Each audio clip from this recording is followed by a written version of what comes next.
لله رب العالمين الصلاة والسلام على أشرف الأنبياء والمرسلين سيدنا ونبينا أبي القاسم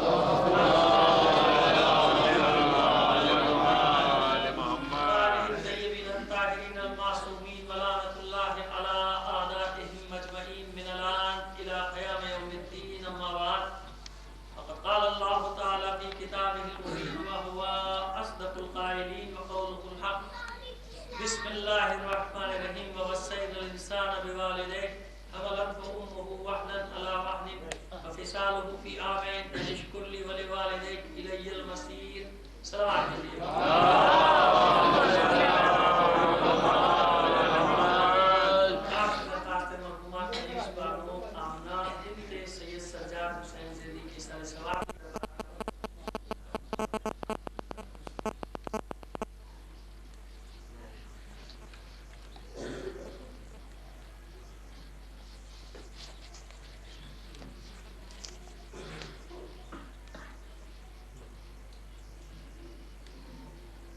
صلوات دیجیے محمد اس سے بہتر انداز میں رب اللہ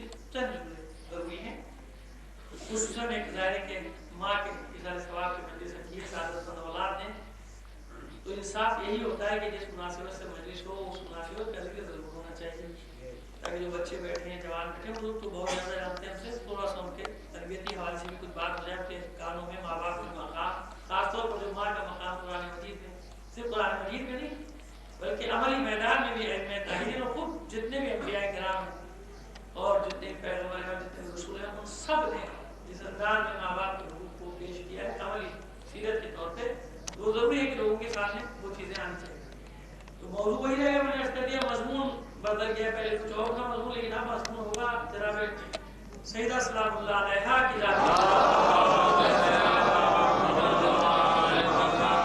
کوشش یہ ہوگی کہ فضائل بھی سی ہستی کے ہوں مسائل بھی سی ہستی کے ہوں یہ پورا آپ نے بدل دیا. اور اب ظاہر ہے ذرا صاحب کے ذہن بھی ہمارے ساتھ رہیں تو ہم بھی ایک شعر آپ کے خدمت میں پیش کیے دیتے ہیں کہ اے جبین مصطفیٰ یہ تو بتا اے جبین مصطفیٰ یہ تو بتا کتنے سجدوں کا صلہ ہے فاطمہ. اے جبین مصطفیٰ یہ تو بتا کتنے سجدوں کا صلہ ہے. ظاہر ہے کہ ڈرائیور صاحب نے کلام پیش کیا اور جو میں ابیہا سے بس میرا تصور بدلا جو میں نے ابیہا کا ذکر کیا تو میں نے کہا کہ میں یہیں سے مضمون کو لے کر چلوں گا کہ واقعی ایک ایسی ہستی ہے معصومین علیہ السلام میں معصومین نہیں بلکہ معصومین سے بھی مراد 1,24,000 پیغمبر اور 12 امام سب ہیں.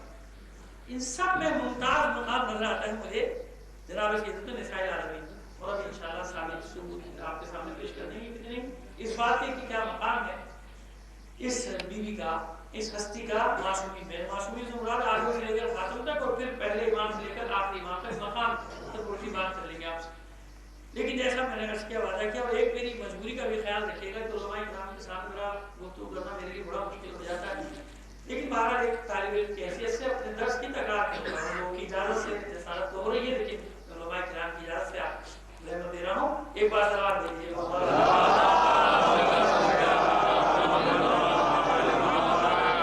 لقمان کی بہت مشہور آیت ہے 13ویں اور 14ویں آیت کا سلسلہ ہے جس میں حکیم لقمان حضرت لقمان اپنے بچوں کو وصیتیں کریں لیکن یہ وصیت جو ہے یہ اللہ کی طرف سے نہیں حکایت کی جا رہی ہے. قرآن مجید میں کہ وصینا الانسان بالوالدین ہم نے انسان کو وصیت کی اس کے والدین کے بارے میں. اللہ والدین کے بارے میں وصیت کی. والدین کے بارے میں شاید کسی مجلس میں یہاں یا کہیں اور لیکن یہ تکراری باتیں کوئی تکراری نہیں ہوتی بلکہ اگر تکرار ہونا ہی ضروری ہوتا ہے کہ والدین کے بارے میں یہ بتا دیں کہ قرآن مجید کا یہ قاعدہ ہے کہ اس میں کوئی استثناء نہیں.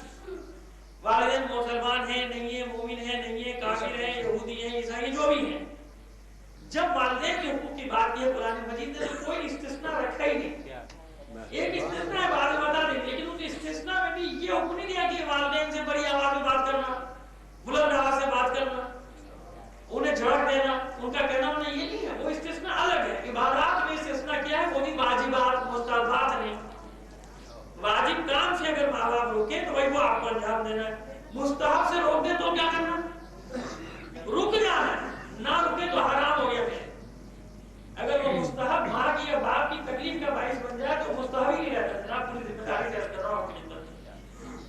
اور مکروہ فعل کرنے کا حکم دیتے ماں باپ کی رضا اس میں ہوگی. مکروہ فعل انجام دو تو اس کی کراہت ختم ہوگی.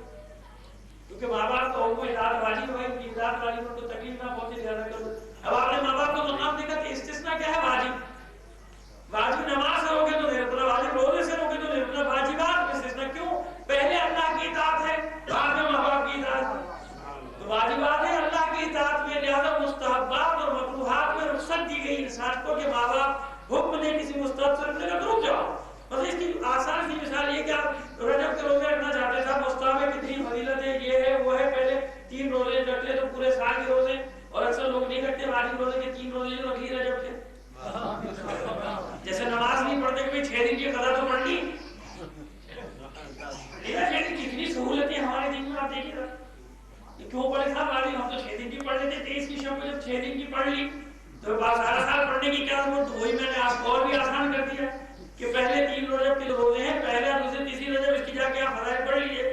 جس نے یہ 3 روزے رکھے ایسا ہوا کہ جسے اسے پورا سال روزے رکھے تو میں رمضان کی کیوں رکھوں بھائی. اور تیسرا مسئلہ آپ کا آسان کر دوں, حج کیوں کروں, اتنی دولت و واجب کیوں. ایک بار جب زیارت کر کے آتا ہوں کربلا کی تو 70 حج کا ثواب ہے. مستند روایت پڑھ رہا ہوں, آپ سمجھیے گا کہ کوئی غلط نہیں, بالکل صحیح روایت. جا کے دیکھ لیجیے مفاد الجنان میں بھی یہ لکھا ہوگا کہ کربلا معاملہ کی جو ایک بار زیارت کرے وہ 70 حج کے برابر ثواب ہوگا. مجھے بتائیے میں کیوں جاؤں حج کرنے. ایک بار زیارت کرنا بہتر ہے یا 10 بار حج کرنا ہے نا. سوال تو پیدا ہو رہا ہے. تو وہی آپ سنتے رہتے ہیں, میں وہی سنا رہا ہوں, کوئی نئی بات نہیں سنا. لیکن ابھی دیکھیے آگے چل کے دیکھیے کیا ہوتا ہے. یہی روایت کی بات ایسی ہے نا, ایک بار زیارت کی 70 حج کا ثواب. 3 روزے رکھے تو جناب آپ کو پورا سال آپ روزے سے چھٹی ہو گئی. آپ کی رمضان کے روزے بھی نہ رکھے, 6 دن کی نماز پڑھی, سارا سال کی چھٹی. مجھے کیا پڑھی, میں 5 وقت کی نماز پڑھوں. اچھا پھر ایک بات بتائیے, جو چیز آپ کے لیے ہے وہ میرے لیے حکم ہے یا میرا کوئی الگ حکم ہے. یہاں کے جو امام جمعہ ہیں آپ کسی مسجد کے نہیں پڑھتے 5 وقت کی نماز, خالی جمعہ پڑھا دیتے ہیں. آپ ان کے پیچھے نماز پڑھیں گے. صلوات دے دیجیے محمد علیہ. آپ پڑھیں گے ان کے پیچھے نماز, کیوں نہیں پڑھا جائے. جب آپ کی 6 دن کے ساری سال کی پوری ہو جاتی, وہ بھی 6 دن کی تو پڑھاتا تو وہی بھی جانا. تو اس نے بھی جو 6 دن کی پڑھی ہے آپ کے ساتھ, تو جو اس کا ہے وہی آپ کا حکم ہے, جو آپ کا حکم ہے وہی اس کا حکم ہے. تو یہاں بھی آپ نے کہہ دی کہ ایسا نہیں ہے. کیوں نہیں ہے, بس معلوم ہے کہ حکم تو سب ایک ہے. پیش امام وہ بات اس کو تو زیادہ ہے, اس کو تو مستحبات بھی ادا کرنے چاہیے. حالانکہ میں کہہ رہا ہوں اس کو تو بیچارہ پیش امام ہے اور بھی رخصت دے دیں, آپ 6 دن کی جگہ 3 دن کی پڑھے. لیکن نہیں ہے ایسا. تو بھائی یہی مسئلہ ہے کہ 3 دن لیکن مستحب ہے نا. اب میں روزے رکھنا چاہتا ہوں, ماں نے منع کر دیا تم روزے نہیں رکھو گے, مجھے اذیت ہوگی تمہارے روزے رکھنے سے. نہیں صاحب یہ تو نہیں چھوڑ سکتے. تو پورے سال کے لوگوں کا ثواب یہ ہے حکم نہیں مانا. ماں کو تکلیف ہوئی, 3 دن تکلیف دی, وہ مستحب تو گئے گیا, ثواب تو گئے گیا, گناہ ہو گیا ماں کا دل دکھایا. اگر واجب سے روکتی نا ماں, پھر آپ نہیں رکتے.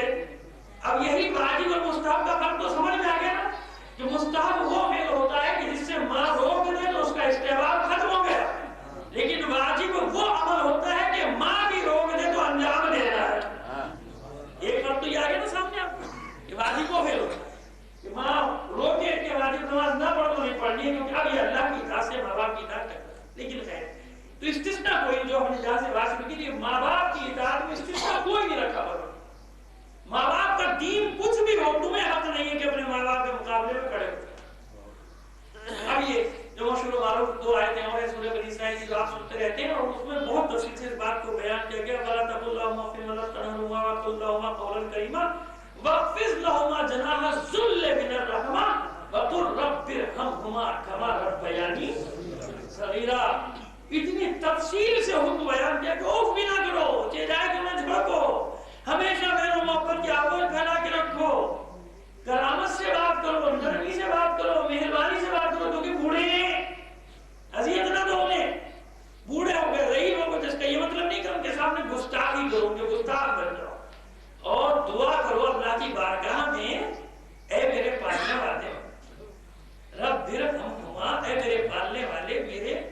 ماں باپ پر اپنی رحمتیں نازل فرما. کیوں رحمت نازل فرما؟ کما ربیانی صغیرا. یہ کتنا ہے کہ آپ دیکھیں کہ کتنی عجیب بات ہے قرآن مجید میں. اللہ نے دعا کے الفاظ بتائے، یہ نہیں کہا کہ دعا کرو، دعا بتائے کہ یہ دعا مانگو اپنے ماں باپ کے لیے. رب ارحمہما. کیوں؟ جب کوئی دعا قرآن نقل کرے تو یہی آپ کو معلوم ہے کہ اس کی اہمیت کیا ہو جاتی ہے. دعا قنوت کے لیے بھی یہ ہوگا کہ قرآن کی آیت جو قرآنی دعائیں ہیں ان میں سے کوئی پڑھا کرو، جیسے ربنا اغفر لنا ولوالدینا یا اور اس طرح کی جو آیات ہیں. یہ وہ دعا ہے جو قرآن مجید میں نقل کی. دعا کے الفاظ نقل کیے گئے کہ رب ارحمہما. کیوں؟ آپ نے دیکھا نہیں کہ پروردگار نے جو منصب اپنا بتایا ہے اس آیت میں وہی منصب ماں باپ کا بتایا. یہ آیت ہے، روایت نہیں. رب ارحمہما یعنی یہ کہو اللہ کی بارگاہ میں اے پالنے والے. اے رب. رب کا معنی کیا ہے؟ اللہم سے بھی دعائیں شروع ہوئی ہیں بہت ساری. کہیں رب سے دعا شروع، تو جہاں فرق ہے نا، جہاں رب سے دعا شروع ہو رہی ہے وہاں کچھ اور معنی ہے. کیا بھی مفہوم تھوڑا سا ہے، فرق کرتا ہے اللہم اور رب کا. تو رب کہا اپنے آپ کو کہ یوں دعا کرو کہ اے پالنے والے میرے ماں باپ پر اپنی رحمت نازل فرما. کیوں؟ کما ربیانی صغیرا. جس طرح سے کہ یہ دونوں میرے رب بنے رہے جب میں گوشت گھر اٹھا تھا. کس نے پالا؟ اللہ نے یہ منصب کسے دیا؟ مجازی رب کا. یعنی میں ہوں تمہارا حقیقی رب اور ماں باپ ہیں تمہارے مجازی رب. اگر یہ نہ پالتے پوچھتے تو کیسے بڑا ہوگا؟ اس گوشت کے ڈھوکھڑے کو کس نے یہ مضبوط اور یہ توانائی یہ جوانی کے اوپر کس نے دی؟ یہ ماں کا دودھ ہے، یہ ماں کی تربیت ہے، یہ ماں کی دن رات کی محنت مشقت. لہذا خبردار جب ضعیفی کے مقام کو پہنچ جائیں، اما یبلغن عندک الکبر احدہما او کلاہما، ان دونوں میں سے کوئی ایک یا دونوں بڑھاپے کی سرحدوں کو پہنچ جائیں، خبردار فلا تقل لہما اف. اف بھی نہ کہتے. یہ آج کے ماحول میں کتنی ضروری بات ہے.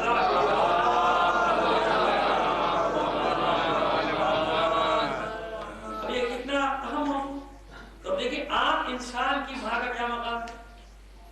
عام انسان کی ماں کو یہ مقام دے رہا ہے پروردگار جو اس آیت میں پڑھی ہے وَسَنَ الْإِنسَانَ بِوَالِدَيْهِ حَمَلَتْهُ أُمُّهُ وَهْنًا عَلَى وَهْنٍ. خاص طور پہ ماں کے بارے میں کہ جس نے پے در پے مصیبتیں جھیل کر تجھے پروان چڑھایا، تیرا وزن اٹھایا. پے در پے مصیبتیں ماں کے بارے میں خاص. اور 2 سال دودھ چھڑائی کی مدت بڑھا دی اور فصالوں کی آمین. تو حکم کیا ہے؟ انشکر لی ولوالدیک. میرے شکر گزار بندے بن کے رہو اور اپنے ماں باپ کا بھی شکر ادا کرتے چلے. ماں باپ کا دین کوئی بھی ہو یہ بحث نہیں. تمہارا کام یہ ہے کہ وہ جو ماں باپ نے تمہارے ساتھ نیکی کی ہے اس نیکی کا یہی کہ تم ان کے لیے دعا کرتے رہو، ان کے لیے دعا. ان کے ماں باپ اللہ کے ساتھ ہے لیکن تمہیں حکم نہیں ہے کہ اپنے ماں باپ کو تکلیف دو یا انہیں اذیتیں دو. تو عام انسان کی ماں کا یہ حکم، عام مسلمان کی ماں کا یہ حکم، عام مومن کی ماں کا یہ مرتبہ. کیا مرتبہ ہے کہ پروردگار اسے رب قرار دے رہا ہے، اس کے باپ کو رب قرار دے رہا ہے کہ یہ ماں باپ کا یہ مقام ہے کہ اگر تم ان کا شکر ادا نہ کرو تو انسانیت سے خارج ہو جاؤ گے. نہ نماز اسلام تو دور کی بات. اگر ماں باپ کا شکر ادا نہیں کیا تو کیا نماز کیا روزہ کیا حج پڑھتے رہو، نماز شب پڑھتے رہو. ماں کو اذیتیں دی، ماں کو تکلیفیں دی، ایسا مطلب ہو گیا چھٹی جاؤ. جتنی بھی نمازیں پڑھی، حج کی ہے، روزے کی وغیرہ سب لایا. ماں باپ کی صرف نافرمانی سے ہر عمل لایا. بالکل اطمینان رکھیا، اس میں کوئی دو رائے نہیں. ماں باپ ظالم ہے، ماں باپ نے حق نہیں دیا، ماں باپ نے صحیح تربیت نہیں کی، ماں باپ خرچ نہیں دیتے تھے، ماں باپ نے کپڑے نہیں دیے، ماں باپ مارتے بہتتے، ماں باپ پیٹتے بہتتے، ماں باپ نے مرضی کے خلاف پڑھایا، ماں باپ نے مرضی کے خلاف شادی کر دی. سب کچھ کیا. جو زیادتی آپ سوچ سکتے ہو کی ماں باپ نے، کہ اس کے باوجود تمہیں حق نہیں کہ ماں باپ کے مقابلے میں کھڑے ہو جاؤ. سوال کیجیے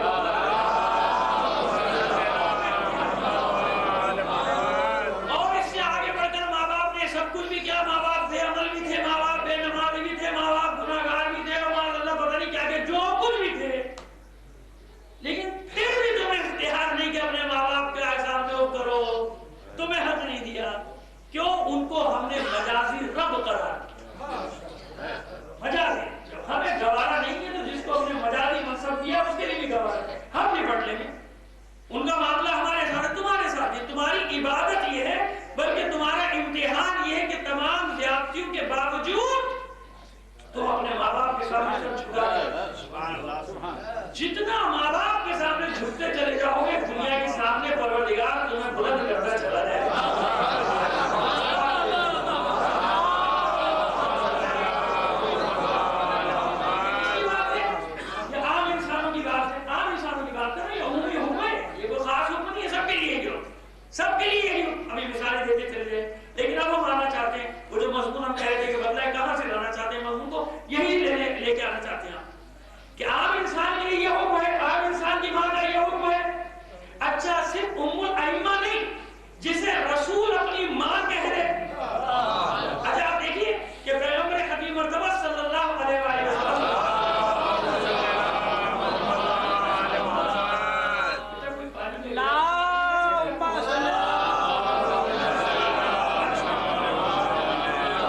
شیر خارجی کے زمانے میں تو نہیں دیکھا. اب آپ دیکھیں کہ یہ لقب کیوں دیا ہے اپنی بیٹی کو, اپنی صاحبزادی کیوں دیا ہے ام ابیہ؟ ام الائمہ تو ہے اپنی جگہ, اس پر ابھی ہم بات کریں گے, لیکن یہاں سے پہلے بات کرتے ہیں تو ام ابیہ کا کیا مطلب کہ اپنے باپ کی ماں ہے. یعنی اب دیکھیے ساری مثالیں موجود ہیں, اولاد کے حقوق ازواج کے, وہ سب چیز کی مثال موجود ہے. اب پیغمبر کی سیرت سے کہاں پتہ چلے کہ ماں کا مقام کیا ہے؟ دیکھیے بڑا لطیف نکتہ ہے, اور میں طالب علم ہوں, ضائع نہ جانا چاہیے آپ کو سمجھیے. رسول سیرت رسول ہم کہتے ہیں نا, سیرت النبی میں تلاش کیجیے جتنے بھی اخلاقی احکام ہیں زبانی صورت میں نہیں عملی صورت میں پیغمبر نے اوپر عمل کیا ہے. اچھا جتنے بھی حقوق اولاد کی تربیت, نواسوں کو دیکھ لیجیے, بھائیوں کے ساتھ, خاندان کے ساتھ, خانواده کے ساتھ, ازواج کے ساتھ, جو کچھ یہ سب موجود ہے. اب سوال یہ کہ ماں کا جو احترام قرآن بتا رہا ہے, ماں کا جو مقام قرآن بتا رہا ہے, ماں کا منصب جو رسول بیان کر رہا ہے, اس کی عملی تصویر کہاں سے آئے؟ کیسے پتہ چلے کہ ماں کا مقام کیا ہے؟ اب آپ کی بات سمجھ میں آئی کہ جب بیٹی آتی ہے رسول کھڑے ہو کر بیٹی کا نہیں ام ابیہ کا استقبال کرتے ہیں.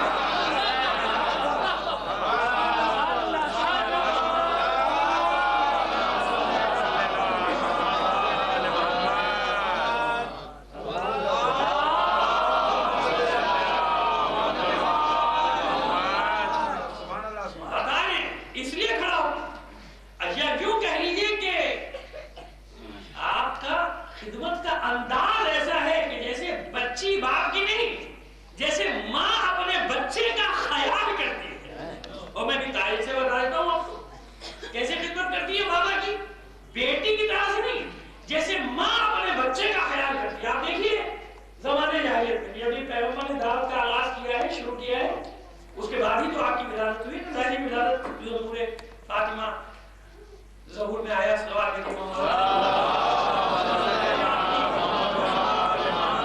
بعثت کا سال کون سا ہے؟ بعثت کا تیسرا سال یا بعثت کا پانچواں سال؟ پانچواں سال زیادہ ہمارے یہاں معتبر جانا جاتا ہے. چلیے بعثت میں اس میں کوئی مناقشہ نہیں, کوئی جھگڑا نہیں, تیسرا سال ہو یا پانچواں سال, تو 10ویں یا 11ویں سال میں بعثت کے کیا سن ہے بیوی کا, شہزادی کا, شہزادی کونین کا 4 سال 5 سال 6 سال اس سے زیادہ تو نہیں. لیکن آپ یہ دیکھیں کہ جیسے میں نے کہا نا کہ جیسے ماں اپنے بچے کا خیال کرتی. اب اذیتیں دیتے ہیں مکے والے, ان اذیتوں سے سب سے زیادہ تکلیف کس کو ہوگی؟ ماں کو ہوگی. ماں کی کوشش یہ ہوگی کہ اپنے بچے کو بچائے. اب دیکھیے آپ میں ام ابیہ کی تشریح تھوڑی سی کر رہا ہوں آپ کے ساتھ. سب سے زیادہ اذیت کس ہوگی؟ ماں کو. کیسے بچائے؟ اب آپ اس بچی کا کردار دیکھیں کہ کس طرح سے اپنے بابا کو بچایا ہے جناب سیرت نے اس زمانے. کیونکہ دیکھیے پیغمبر کی عادت نہیں کہ شکایت کرے جا کے, جو بھی اذیت گزرتی کوئی بتا دیجیے موقع کہ کبھی پیغمبر جا کے شکایت کی اپنے چچا سے, جناب ابو طالب سے کہ آج مجھے یہ اذیت دی, آج مجھے یہ اذیت دی. جو خود معلوم ہو جائے جناب ابو طالب کو وہ الگ بات ہے. تو مشہور واقعہ ہے کہ جب آپ نماز پڑھے تھے حرم خدا میں, اور آپ پر معاذ اللہ اونٹ کی روجڑی پھینکی گئی سب, اور یہ بچی چادر اوڑھے آئی اور روتی جاتی ہے, اور بابا کے پشت اپنے اس غلاظت کو صاف کرتی ہے, اور اسی طرح روتی ہوئی گھر گئی, روتی بھی گھر گئی ہے شہزادی کو نے. اور اس صورت میں, اس حالت میں جب دیکھا چونک اٹھے جناب ابو طالب, میری بچی کس نے تجھے دی, کس نے تجھے تکلیف. اب یہاں کیونکہ بچی ہے نا, حق ہے دادا سے شکایت کرنے کہ جب میرے بابا جاتے ہیں گھر میں خانہ کعبہ کے طواف کے لیے, نماز کے لیے, اور ایک کفار قریش ابو جہل کی سربراہی میں جمع ہو جاتے ہیں, اور یہ میرے بابا کو دیتے ہیں. سب پورا واقعہ نقل کہ کوئی میرے بابا کی مدد کرنے والا نہیں, آپ بھی میرے بابا کی مدد کرنے والے تھے.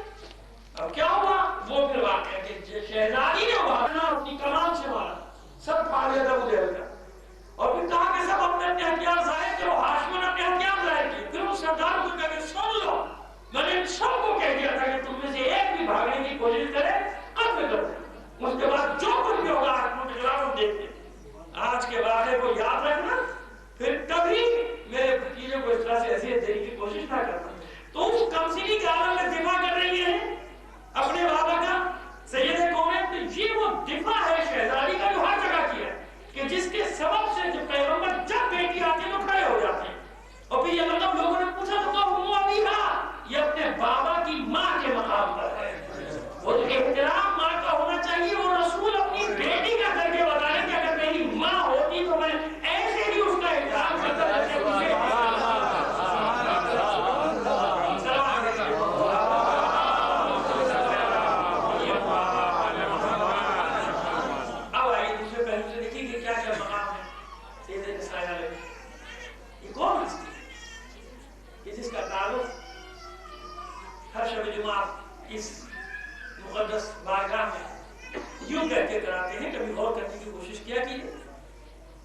میرے نے کبھی غور کیا ہوا، میں نے ڈاکٹر صاحب پہلے اس نقطے پہ بہت غور کیا تھا اور بیان بھی کرتا ہوں جہاں بھی جاتا ہوں کہ آپ دیکھیے کہ حدیث قصہ میں ایک عجیب چیز نہیں ہے کہ جب تعارف کرانے والا کون ہے پنجے تن کا؟ نہ رسول نے تعارف کرایا، نہ علی نے تعارف کرایا، نہ جبرائیل نے تعارف کرایا، بلکہ تعارف کرانے والا ہے خود خدا۔ جناب جبرائیل نے پوچھا یا ربی کو من تعطل قصہ، اے پالنے والے یہ قصہ کے اندر کون ہے؟ تو جواب کون میرا پروردگار عالم تعارف کرا رہا ہے۔ اسی کو میں دلیل کراتا ہوں کہ حدیث قصہ گڑی بھی نہیں ہے، کیونکہ دیکھیے حدیث قصہ اگر حدیث وسیع ہوتی، موضوعی ہوتی، کسی نے بنایا ہوتا، اس کو وضع کیا ہوتا، گڑا ہوتا، تو بھائی یہ ترتیب ایسے نہیں ہوتی، بلکہ ترتیب یا تو رسول سے لے کر چلتا کہ محمد اس کی بیٹی، محمد ان کے بھائی، محمد ان کے نواسے، ایسا ہوتا، یا کوئی مولائی ہوتا ہم جیسا تو حضرت علی سے یہ بھی ہوتا ہے، تو بھائی علی نہیں، علی کو تو آگے بڑھاؤ، ایسا ہے نا۔ لیکن یہ عجیب ہے، نہ حسنین سے تعلق ہے، نہ علی سے تعلق ہے، نہ محمد سے تعلق ہے، تعلق کیا ہے؟ ہم فاطمہ تو ابوہا بعلوہا وبنوہا۔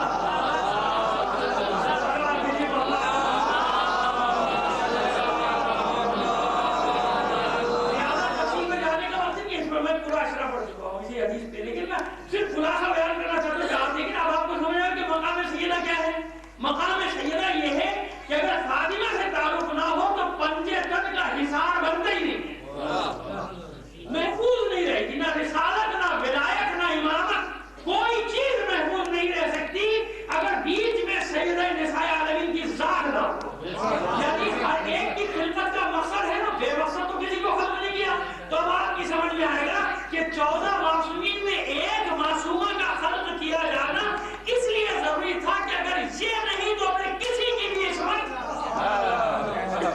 بے معنی وہ منزلت ہے، عصمت نہ بے معنی وہ دنیاوی معنی کی نہیں، یعنی امامت، ولایت اور رسالت محفوظ نہیں رہتی۔ اس لیے ایک ایسی ہستی کی ضرورت ہے، کیسے بچائے آپ؟ سوال یہ کیسے بچائے؟ کیا دلیل ہے؟ کیا آپ کی وجہ سے بچی؟ بس یہ سی بات ہے۔ اگر اس ہستی کو آپ بیچ سے نکال دیے، چلیے ایک واقعہ اور بتاتا ہوں، پھر سمجھ میں آئے گا۔ بنی نجران کے عیسائی آئے، شاید پہلے آپ نے اس سے پہلے اس نقطے پر غور نہ کیا ہو، کبھی نہ سنا ہو، آپ کے نظر پیش کرنے جا رہا ہوں کہ دیکھیں بنی نجران کی واقعہ ہوئی، تاریخ بنی نجران کے عیسائی آئے، 40 دن تک مباحثہ کیا، مناظرہ کیا، مکالمہ کیا۔ کہاں کیا؟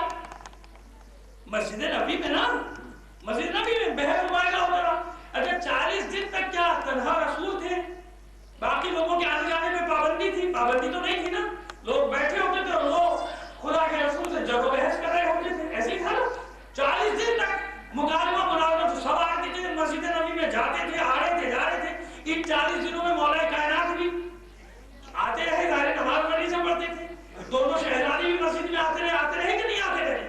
اب آپ انصاف سے بتائیے مجھے کہ سب کو دیکھ رہے تھے نا بنی نجران کے عیسائی، روز دیکھ رہے تھے، صبح شام دیکھ رہے تھے۔ اب میرا سوال یہ ہے مورخین سے کہ جنہوں نے نقل کیا اس معاملے کو مباہلہ کے، کہ اس نے کیا کہا تھا کہ اگر گھر والوں کے ساتھ آئے تو مباہلہ نہیں کرنا، پورے شہر کے ساتھ آئے تو مباہلہ کرنا ہے۔ لیکن عجیب سب سے بات یہ ہوئی کہ جب اس نے آتے میں دیکھا تو کہا کہ میں وہ چہرے دیکھ رہا ہوں کہ اگر پہاڑوں کو اشارہ کریں گے تو اپنی جگہ چھوڑ دیں گے۔ میرا سوال صرف اتنا ہے کہ ان میں کون ایسا ہے کہ جسے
انسان موجود ہے.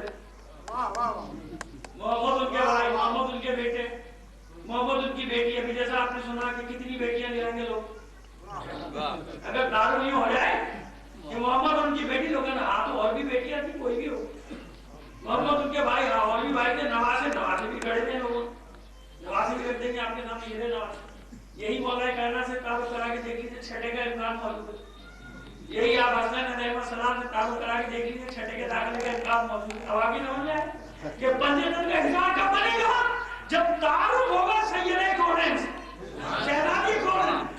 آپ سمجھ جائیں گے کہ کسی انسان کی گڑی بھی حدیث نہیں ہے, کیونکہ انسان کی عقل کی بلاد وہاں پہنچ ہی نہیں سکتی تھی اس وقت. فاطمہ تو ابوہا, فاطمہ تو ابوہا, وبعدہا وبنوہا. یہ فاطمہ اور اس کا بابا لیا کوئی ہو, یہ فاطمہ اور اس کا شوہر کوئی ہو ہی نہیں سکتا علی کے سوا. یہ فاطمہ اور اس کے بیٹے حسن کے سوا کوئی نہیں.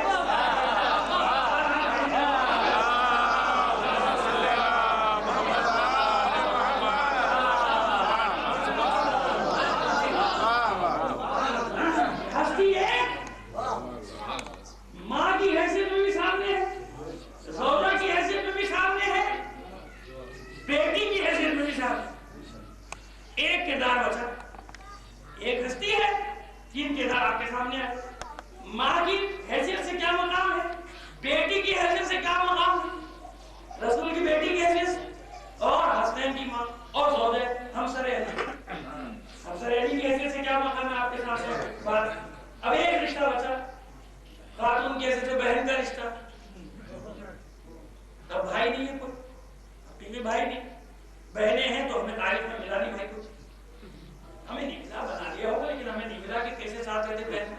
اب دیکھیے یہ تربیت, جیسے رسول نے فاطمہ زہرا کی صورت میں ماں کی تربیت کو دکھایا, بیٹی کی تربیت کو دکھایا. کیوں کہوں کہ یہ کردار تخلیق کیا رسول نے فاطمہ کا, اور فاطمہ نے ایک کردار تخلیق کیا بہن کا زینب کی صورت میں.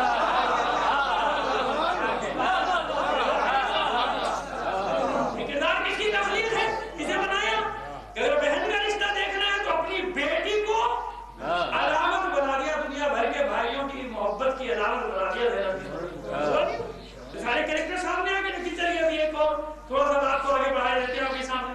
تو یہ تربیت کا منظر پیش کیا, سامنے آگے بڑھائے ہمسر کی حیثیت سے. اب یہ سورہ توحید جس کی آپ تلاوت کرتے ہیں, یہ خدا کی توحید پر, اسی لیے تراوی سورہ اخلاص اور سورہ توحید ہے. لیکن عزیزوں, میں اس سورے کو بھی ایک اور نظر سے دیکھتا ہوں. آپ اس کو آپ کیا کرتے, سارے کسی نہیں کہتے کہ سورہ توحید, لیکن میں اس میں خود مولا کائنات کی فضیلت کو دیکھتا ہوں. ولایت, اگر ولایت کسی بھی سمجھ میں نہیں آئے ولایت سے بھی سمجھ میں نہیں آئے, تو سورہ توحید ولایت کا مقام بتاتی ہے کہ ولایت کیا, یعنی ولایت کو بھی بچاتی ہے, توحید کو بھی بچاتی ہے. پریشان مت ہو جائے. ابھی ذرا سی تشریح کروں گا تو آپ کی بات بالکل سمجھ میں آ جائے گی. بہکانے کے لیے نہیں آیا, راستے پہ ڈالنے کے لیے آیا, تاکہ کبھی بہکے نہیں. جلدی بہک جاتے ہیں, مشکل ہی ہے, یہاں کیوں یا وہاں کیوں, بہکتے جلدی, اسے بچانے کے لیے آیا. سورہ توحید کیا ہے, لوگوں کو جیسے شک ہونے لگتا ہے نا کرداروں کے بارے میں, مولا کے بارے میں, وہ نصیری کا شک پہلاتا ہے. لوگوں کو شک ہوتا ہے نصیری پہ, دیکھو, اور نصیری بننا کوئی اعزاز کی بات نہیں. یاد رکھیے, آج کل ایک فیشن چل پڑا, جب کوئی انقلاب آتا ہے نا, بائیں بازو کا انقلاب آیا, روس میں بادشاہ کے انقلاب آیا, تو کامریڈ بننا فیشن ہو گیا. اب نوجوان کالج کا کامریڈ بننا پھرتا, اور انقلاب آیا تو نظام انقلاب کی حکومت بننا ایک فیشن ہو گیا. یہ ایسا نہیں ہوتا, فیشن ہوگا, روز قربانیاں دینی ہوتی. تو اب ایک فیشن آج چلا ہوا ہے, آج کل نصیری شعرا ہوں یا راکین نہ پتہ ہوا, تو آسان ہے, تبلیغ کرنا بڑا آسان ہے. اور جب سے 2 گھنٹے بولتے رہو, کوئی مسئلے کوئی نہیں پتا, لوگ بھی خوش ہو رہے ہیں, کوئی اس میں ظاہر ہے.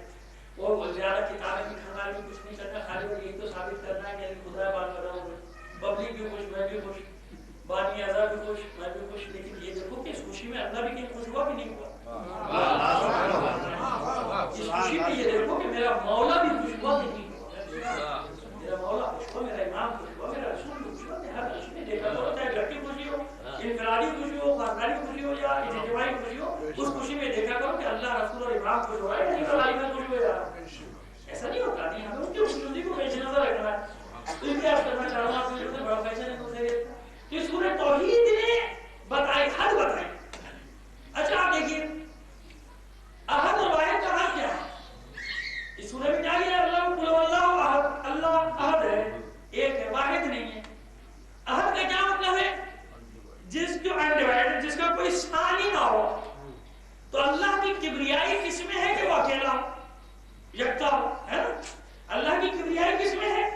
بزرگی کس میں ہے اللہ کی؟ یکتا ہو، اکیلا ہو، اس کا کوئی ثانی نہ ہو۔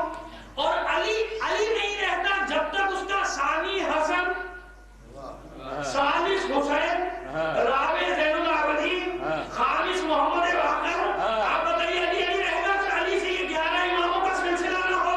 12 تک ہے نا، ثانی اشر تک سارے۔ تو یہ فرق کیا سورہ توحید نے کہ علی وہ ہے کہ جب علی مکمل نہیں ہوتا جب تک 11 اماموں کا سلسلہ اس کی ضروریت میں نہ ہو جائے۔ علی کسی کے بغیر ہے، حسنین کے بابا وہ پھر دوسری آدمی کا لم یلد ولم یولد، اللہ نہ کسی سے پیدا ہوا نہ کوئی اس سے پیدا ہوگا۔ اور جب تک ابو طالب کو علی کا بابا نہ مانو اور حسنین کو علی کا بیٹا نہ مانو، علی مکمل ہوگا؟ آپ بتا دیجیے پھر جشن ولادت کیسا، روز شہادت کیسا؟ نہیں، ابو طالب کا تذکرہ بتا رہا ہے کہ وہ علی کا بابا ہے، تذکرہ بتا رہا ہے۔ حسنین کا تذکرہ بتا رہا ہے کہ علی کے بیٹے ہیں، ابو ہما افضل ہما، ان کا بابا ان دونوں سے افضل ہوا کہ نہیں؟ ولم یلد ولم یولد ولم یکن لہ کفوا احد۔ اللہ کون؟ جس کا ہمسر نہ ہو۔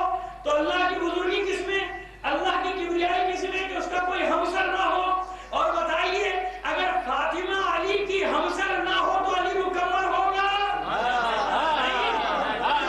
اور ایک ہی تو ہے، اولنا محمد، اوسطنا محمد، آخرنا محمد، کلنا محمد، یہ سب کے سب جبھی تو محمد ہوں گے جب ان میں کسی کو کسی کا بیٹا مانو گے، کسی کو کسی کا ہمسر مانو گے، کسی کو کسی کا بابا مانو گے۔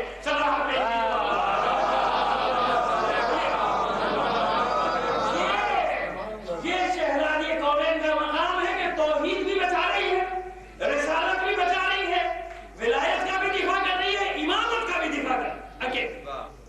اور کربلا بھی بتاتا چلوں آپ کو، مسائل کی طرف آنے سے پہلے بس چند منٹ کی زحمت اور موسم کا بھی اندازہ، بہت دور دور سے بھی لوگ آئے، اگر زیادہ تفصیلی مجلس نہیں پڑی، اگر کہ موضوع ایسا ہے کہ میں یہاں سے کہیں اتنی دیر بھی جا سکتا ہوں، لیکن یہ کہ اس کو سمیٹنا چاہتا ہوں، بات کو جواب ہے یہ محمد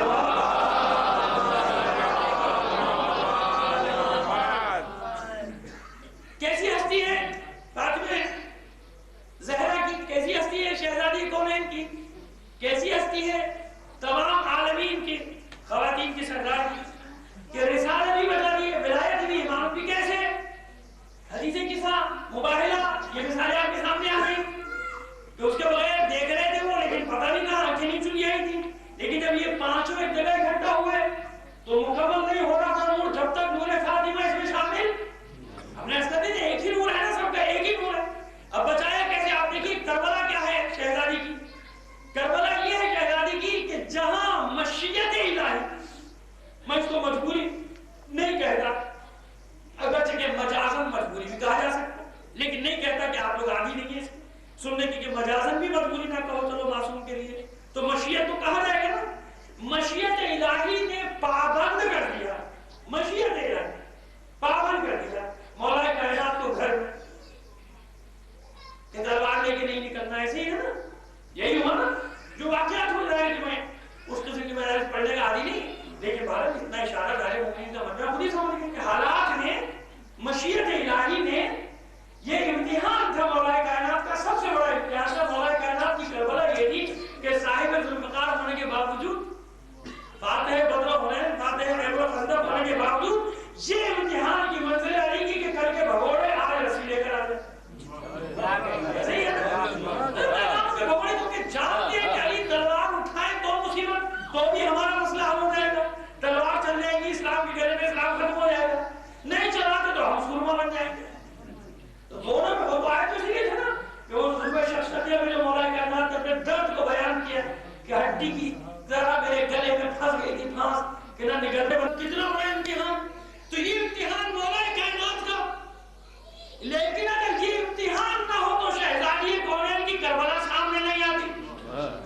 اب آپ دیکھیے کہ غاصبوں نے، اب میں بیوی کا جہاد آپ کو بتانے جا رہا ہوں، دو چار جملوں میں اب تک اس موضوع میں پورا اجرا پڑھتا ہوں اور کئی اشرے پر چھوڑ ہوتی، لیکن اس میں خلاصہ کرنا مجھے بات آپ شہزادی کا جہاد دیکھیے کربلا دیکھیے.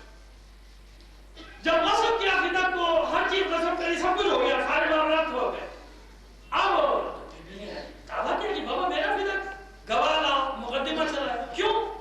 جانتے ہیں کہ علی کو تو ہم نے ایسا سلوک کیا ہے کہ علی میدان میں نکلیں تو پھر لوگوں نے دیکھو یہ مان اللہ فتنے کے لیے، حکومت کے لیے، خلافت کے لیے حالات ہے.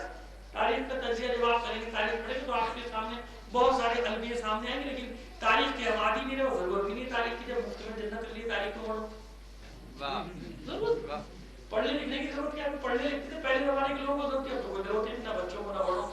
جنت بڑھ رہی ہے، پلاٹنگ ہو گئی ہے، پتہ نہیں جگہ بچی بھی نہیں بچی، دوسرے کیا پتہ ہے. لیکن بہرحال آپ جس چیز کے عادی ہیں اس میں ضرورت نہیں ہے تاریخ پڑھنے کی. آپ کو تو سیدھی سیدھی کرنا چاہیے، وہ مل جاتی ہے، ختم ہو گئی.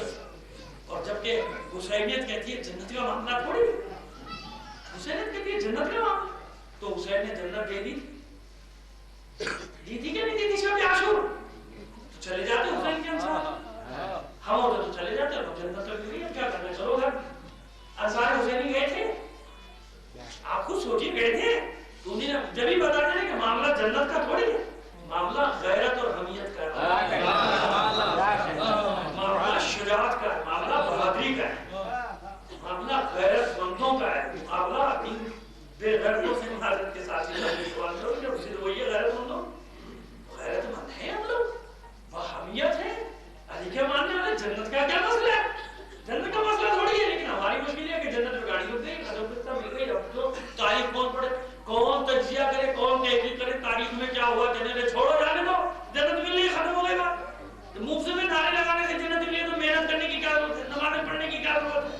تو اب وہ مسئلہ بھی جو شروع میں چھڑا تھا وہ بھی حل کرتا چلا جاؤں کہ ایک بار زیارت کی 70 حج کا ثواب. میں آپ سے کہہ رہا ہوں حقیقت بھی ہے، سند بھی ہے، لیکن 70 حج کا ثواب ہے. اگر واجب ادا نہیں کیا تو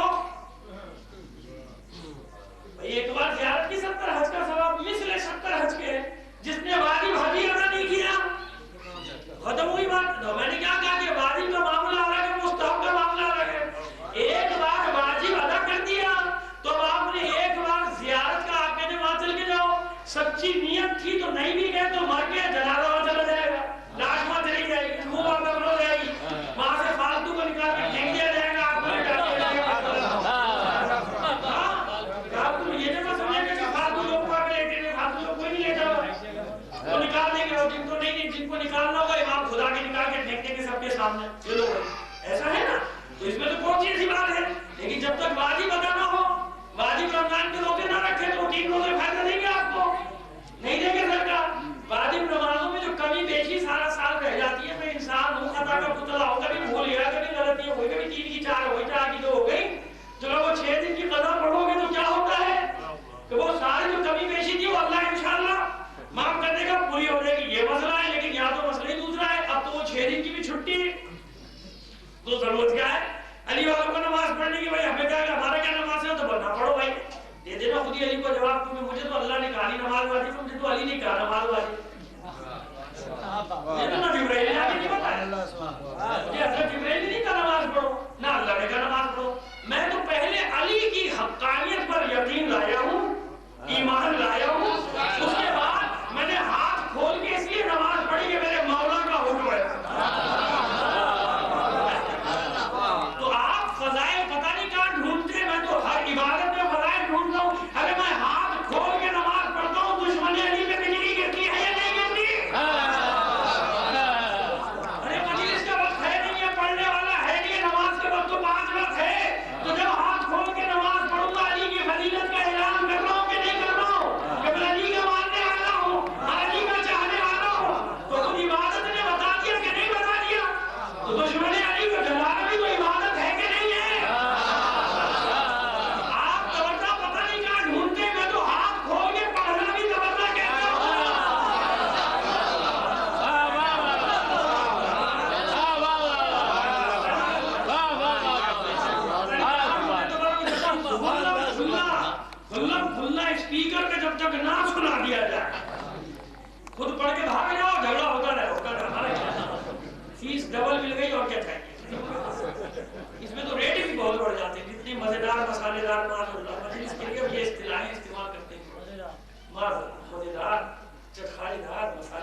دلوں کی روشنی کے لیے کس کے لیے فکر ہے؟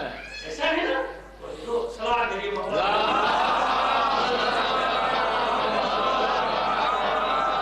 آپ جو عبادت کریں گے خود ہی اعلان ہو جائے گا فضیلت اہل بیت میں کہ ہم تو اہل بیت کے چاہنے والے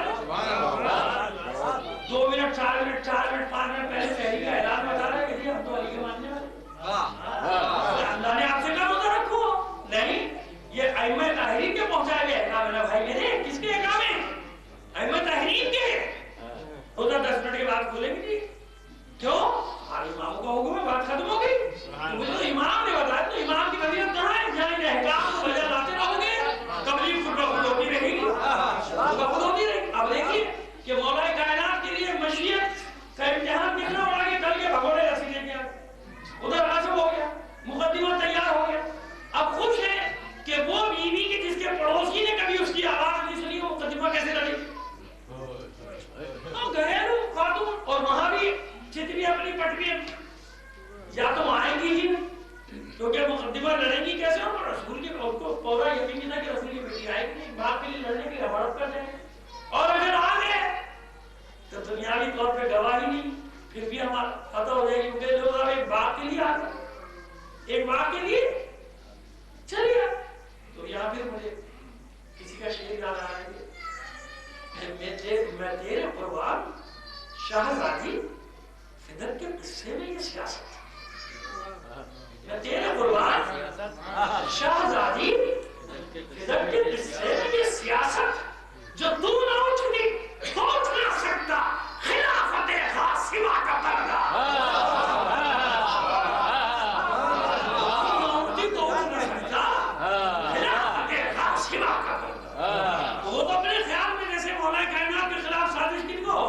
جب بھی ہمارا آگے تو بات پھر اور پھر کیس جتنا تو ہمیں آتے جھوٹی گواہی کی ایسی بنیاد پڑی کہ آج تک جھوٹے گواہوں کو بلا رہا ہوا چلا جا رہا ہے کوئی بھی مسئلہ ہو جھوٹے گواہ تیار ہے نا میں آپ کے سامنے اتنی اشارہ کافی ہے کہ یہ جھوٹی گواہی آج تک چل رہی ہے بڑا خوف قدر کرے دیکھی جائے گی بننے کے بعد جو ابھی تو دیکھو جھوٹی گواہی کسی کو جھوٹا کسی کو نیچا دکھانے کے لیے کسی کو گرانے کے لیے کچھ کرنے کے لیے وہ گرنا چاہیے میرا دین جاتا ہے تو چاہیے جسے میں گرانا چاہتا ہوں وہ مقام سے گر جائے اور دین کا کیا ہے توبہ کر لیں گے بڑی معذرت کے ساتھ یہی تو مہلت ملی تھی عمر سعد کو دین بچاؤ کی دنیا اور دنیا بچنی چاہیے دین کا کیا ہے توبہ کر لیں گے اللہ تو معاف کرنے والا ہے تو کبھی کبھی غور کر لیا کیجیے کہ کسی کو برا بھلا کہنے سے پہلے سوچ لیا کیجیے کہیں اطراف میں ہمارے کہیں یہی فکر تو نہیں ہے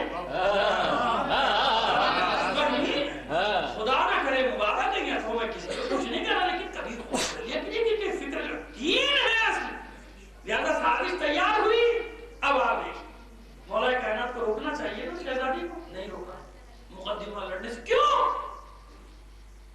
اب دیکھیے مشیت الہی نے جہاں امامت کو پابند کر دیا اس امتحان کا کہ یہ امتحان دینا اب کون لڑے امامت کا مقدمہ فدق کا مقدمہ لڑنے نہیں گئی تھی شہزادی علی کی ولایت کا مقدمہ پورا مقدمہ پورا خطبہ اٹھا کے پڑھ لیجیے فدق کا تو آخری میں ذرا ذکر ہے سارا مقدمہ علی کا شہزادی نے اور چھکے چھوڑا دیے قیامت تک کے لیے محفوظ ہو گیا خطبہ قیامت تک کے لیے شہزادی کے الفاظ محفوظ ہو گئے تاریخ میں پورا مقدمہ لو اچھا پہلے پتا نہیں تھا شہزادی کو کہ نہیں ملے گا معلوم تھا پھر کیوں لڑنے نہیں اسی لیے مقدمہ لڑنے تاکہ قرآن سے بھی روایات سے بھی درایات سے بھی انہیں بتا دیا جائے کہ تم جھوٹے ہو تم غاصب ہو تم نے ہمارے حق کو غصب کیا کھانا چاہتے ہو فدق حرام کرنا چاہتے ہو کر جاؤ اور پھر ہم اہل بیت کو مولا کائنات نے بھی کسی جگہ رکھ دو میں یہ کہا میں اہل بیت کو اس دنیاوی چیزوں سے کیسے روکا ایسے کیا لے جاؤ کھا جاؤ پھر حرام کر جاؤ لیکن یاد رکھنا جس سواری میں تم سوار ہونے کی کوشش کر رہے ہو زخمی ہے اور اس پہ ننگوا کا داغ لگا ہوا ہے ذلت اور رسوائی کا داغ لگا ایسا داغ اب یہ جملہ دے رہا ہے ایسا داغ کہ جسے